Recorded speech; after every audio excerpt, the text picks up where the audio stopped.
Hello दोस्तों, welcome back to my YouTube channel. आज मैं आप लोगों को एक ऐसी कहानी सुनाने जा रहा हूँ जिसे सुनने के बाद आप लोगों के मन में मोटिवेशन, इंस्पिरेशन और आंख में आंसू आ जाएगा। कहानी को लास्ट तक सुनिएगा। तो कहानी को शुरू करते हैं। 1 जुलाई 1933 को उत्तर प्रदेश गाजीपुर जिले में स्थित धर्मपुर नाम के छोटे से गाँव में एक गरीब मुस्लिम परिवार में जन्मा यह बच्चा, जिसकी बचपन से इच्छा थी कि वह फौजी बनेगा और देश की सेवा करेगा।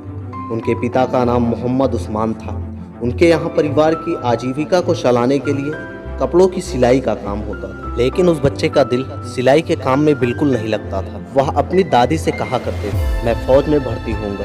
दादी जब कहती कि पिता की सिलाई की मशीन चलाओ, तब वह कहते थे, हम फौज में जाए, तोहरे रोकले ना रुकब। समझ लो, दादी को उनकी जिद के आगे झुकना पड़ता और कहना पड़ता कि अच्छा जइहा फौज में। बच्चा खुश हो जाता। इस तरह अपने पिता मोहम्मद उस्मान से भी फौज में भर्ती होने की जिद करते थे और कपड़ा सिलने के धंधे से इनकार कर देते। उनका दिल सिलाई के काम में बिल्कुल नहीं लगता था। उनका मन तो कुश्ती, दंगल और दांव पेशों में लगता था, क्योंकि पहलवानी उनके खून में थी, जो कि विरासत के रूप में मिली थी। उनके पिता और नाना दोनों ही पहलवान थे। बच्चे की शुरू से ही लाठी चलाना, कुश्ती करना और बाढ़ में नदी को तैरकर पार करना, सोते समय फौज और जंग के सपने देखना तथा अपनी गुलेल से पक्का निशाना लगाना उनकी खूबियों में था, और वो इन सभी चीजों में सबसे आगे रहते थे। उनका एक गुण बहुत अच्छा था, जो कि दूसरों की हर समय मदद करना, जरूरतमंद लोगों की सहायता करना और अन्याय के खिलाफ आवाज उठाना और उसे बर्दाश्त न करना।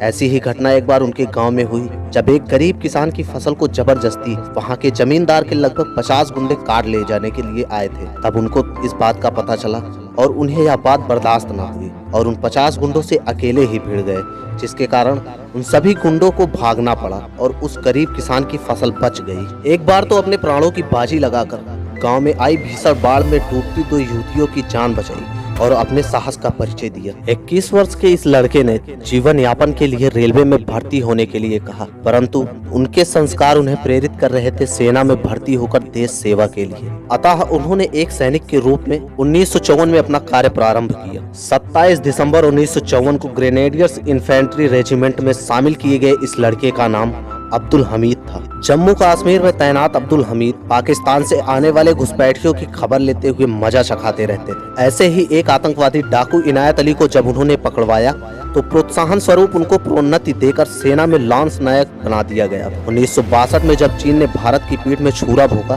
तो अब्दुल हमीद उस समय नेफा में तैनात थे। उनको अपने अरमान पूरे करने का विशेष अवसर नहीं मिला। उनका अरमान था कोई विशेष पराक्रम दिखाते हुए शत्रु को मार गिराना। आखिरकार 1965 के युद्ध में उन्हें यह मौका मिल ही गया। 8 सितंबर 1965 की रात में पाकिस्तान द्वारा भारत पर हमला करने पर उस हमले का जवाब देने के लिए भारतीय सेना के जवान उनका मुकाबला करने को खड़े हो गए। वीर अब्दुल हमीद पंजाब के तरन तारण जिले के खेमकरण सेक्टर में सेना की अग्रिम पंक्ति में तैनात थे।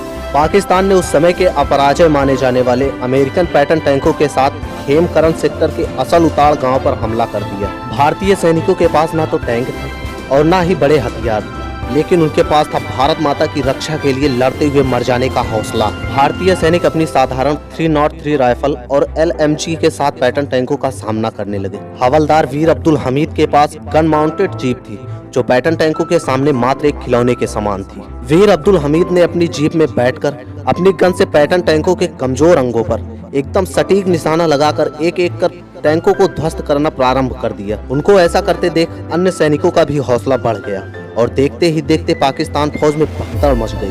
वीर अब्दुल हमीद ने अपनी गन माउंटेड जीप से 7 पाकिस्तानी पैटर्न टैंकों को नष्ट कर दिया। देखते ही देखते भारत का असल उताड़ गांव पाकिस्तानी पैटर्न टैंकों की कब्रगाह बन गया।